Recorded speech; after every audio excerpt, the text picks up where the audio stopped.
Apollonius of Tyana was born in the 1st century AD in Cappadocia, a region known for its mystics and sages. As a child, he displayed extraordinary wisdom, leading many to believe he was divinely gifted. He was deeply influenced by the Pythagorean way of life, choosing vegetarianism, meditation, and strict discipline at an early age. His devotion to philosophy and the divine made him stand apart from his peers. Some believed he was more than just a man. Some saw him as a reincarnation of Pythagoras, while others whispered he was a messenger of the gods. He vowed to never speak unnecessarily, practicing silence for 5 years as a test of self-control and discipline. This silence was not just a test of endurance but a deep spiritual practice that, according to ancient traditions, granted him access to higher realms of consciousness. Stories say that even in his youth, Apollonius could predict events with uncanny accuracy.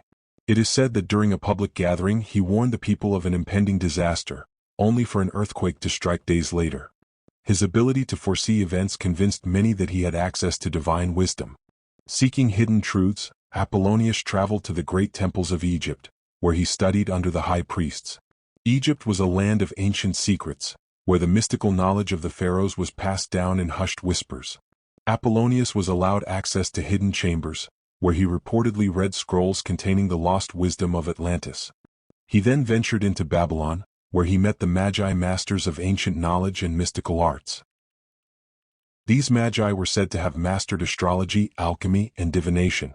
Apollonius observed their rituals and expanded his understanding of the cosmic forces governing the universe. His most mysterious journey led him to India, where he learned from sages known as the Brahmins, who possessed knowledge about the nature of reality, reincarnation, and cosmic energy. The Brahmins lived in seclusion, meditating for years at a time, attaining wisdom beyond human comprehension. Here, Apollonius witnessed advanced spiritual practices, levitation, and energy healing techniques that baffled Western minds. It was here that Apollonius supposedly unlocked his own divine abilities, mastering the unseen forces of the universe. Some claim he was initiated into a secret order that taught him how to manipulate time and space. Others believe he gained access to the Akashic records, a supposed cosmic archive of all knowledge and events, past, present, and future. Apollonius was said to have healed the sick, revived the dead, and exorcised demons. In one famous account, a young girl in Rome had fallen ill, her body unresponsive for days. Doctors declared her dead, but Apollonius simply touched her forehead and whispered something inaudible. Moments later, the girl gasped and opened her eyes. In Ephesus, he reportedly cast out a demon disguised as a beggar, ending a deadly plague. The people of Ephesus were in despair as a mysterious illness spread across the city. Apollonius approached a frail beggar and, with a single command, revealed the entity hiding within him. The beggar collapsed, and as he did, a dark mist rose from his body and disappeared. The plague ended almost immediately. He demonstrated telepathic abilities, knowing events before they happened.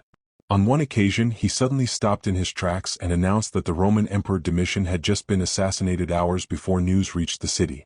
Reports claim he was seen alive after his supposed death. Some say he vanished into thin air during his trial. Others say he simply walked into a temple and never returned, transcending this world entirely. Some historians believe that Apollonius's story was deliberately overshadowed by the rise of Christianity. His ability to perform miracles led some to question whether his legacy was altered to protect religious dominance. He taught that reality is shaped by thought and that the mind can alter the fabric of existence.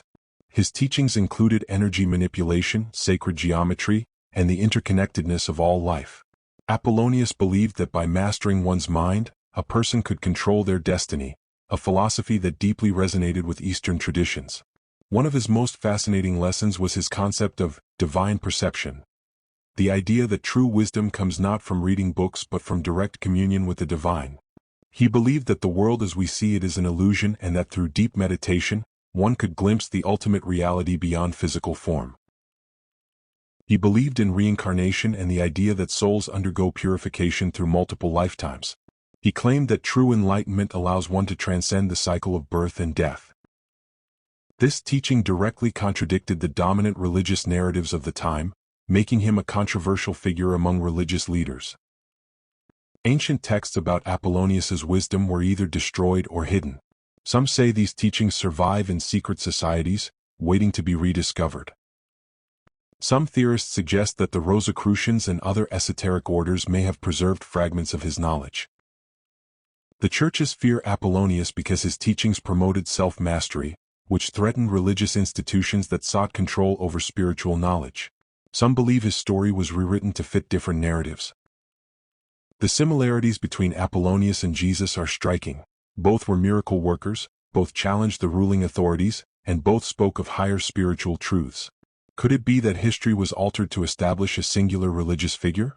Some early Christian writers, such as Eusebius, wrote extensively against Apollonius, calling him a fraud. But why would they go to such lengths if he wasn't a threat?